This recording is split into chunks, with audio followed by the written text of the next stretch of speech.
താൽക്കാലിക വിസിമാരെ നിയമിച്ചത് ഏകപക്ഷീയമായെന്ന് മന്ത്രി ആർ ബിന്ദു. ചട്ടം ലംഘിച്ചും കോടതി വിധിയെ കാറ്റിൽ പറത്തിയുമാണ് ഗവർണർ നിയമനം നടത്തിയത്. സർക്കാരിന്റെ അഭിപ്രായം ചൂണ്ടിക്കാട്ടി കത്ത് നൽകും.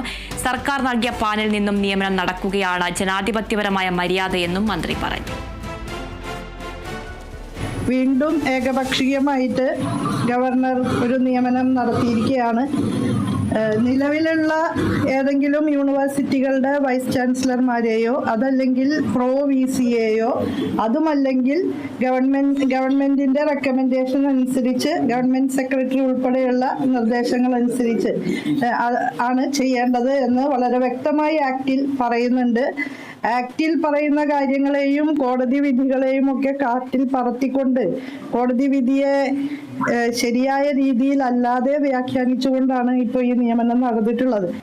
സർക്കാരിന്റെ ഭാഗത്തു നിന്ന് ഈ വിഷയത്തിൽ സർക്കാരിന്റെ അഭിപ്രായം രേഖപ്പെടുത്തി ഒരു കത്ത് ഗവർണർക്ക് നൽകാൻ തീരുമാനിച്ചിട്ടുണ്ട്.